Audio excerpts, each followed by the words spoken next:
Welcome to the Peer Effect Postbag. I'm James Johnson, joined by Freddie Birley. We asked for your questions, and Freddie and I are going to tackle them together. These aren't theoretical case studies, it's the stuff that's keeping you up at 2 a.m. Let's get answering. Well, let's jump on to Elizabeth's question now. Amazing. So, this is a good one. I'm struggling to let go of control as we grow. How do I trust my team without everything falling apart? This is such a good one.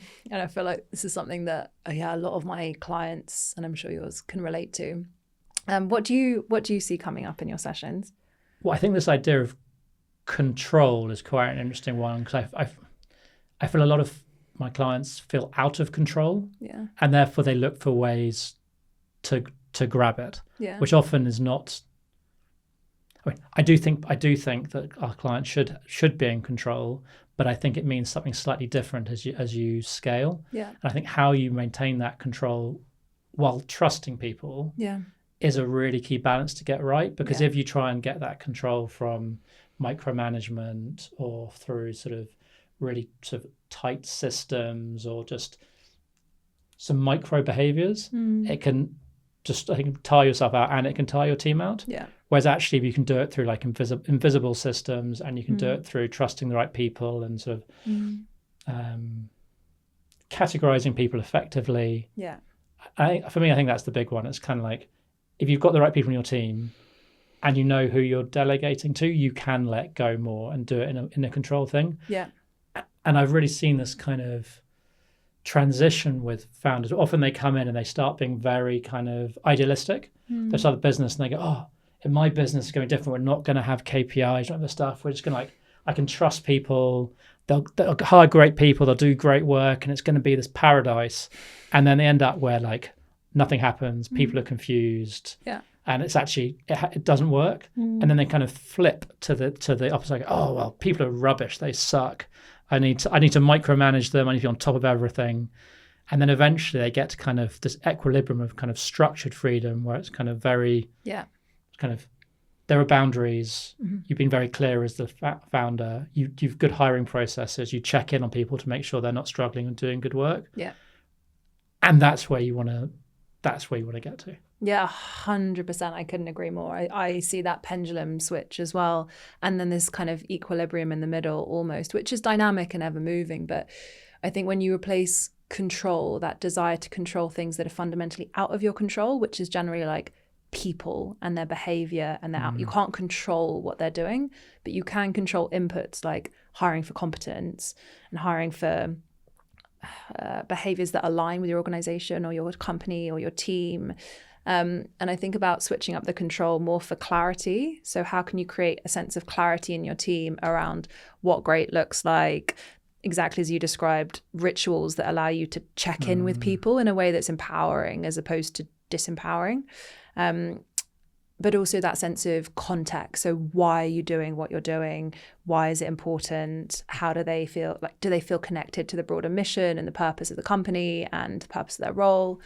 So trying to switch up control for clarity and context, and then being really strict with yourself about controlling your controllables. So you want to give your best energy to what's in your control, but then actually their performance and their outputs are actually out of your control. And so then it's acknowledging that and then giving feedback where feedback's due. Sometimes it's performance management, but those systems you can control, but you can't control a lot about people. Yeah, so what you can control is yourself. Totally. Right? So are you being clear? Yeah. Are you holding people accountable? Yeah. Like, have you brought in good people? Yeah. Are bad people leaving? Yeah. Like, yeah. So actually, often this starts that kind of thing when, oh, my team, I haven't got the right team. They're not doing what I need them to do. Yeah. And I think the question always starts like, okay, well, if it starts with you, what can you do differently? Yeah. What can you control? And actually, I think there's a lot more we can control in terms of like how we set up our week, 100%. How we communicate, like how we set up the team, the operating rhythm of a business. Yeah. That increases our chances of success. Yeah. But I agree, you can't control his behaviors, their lives, like. Yeah. And therefore, if that's your expectation, you're going to be spending a lot of time like looking at people's emails and doing all sorts of stuff that is really probably not going to build a company that you want. 100%, and just taking like full responsibility for those conditions almost, and then adapting. Yeah. Well, I was having this conversation with this client yesterday around what are you willing to accept as a culture in terms of, you can set up your culture and go, okay, I want to control everything. Or do you go, okay, well, I accept I can't control everything, but I know the benefit that I get from empowering the right people. Yeah. I mean, occasionally I'm going to get burnt though, because sometimes it's going to be the wrong person. Yeah. And they're going to come in and they're going to misuse the freedom, and actually they're going to.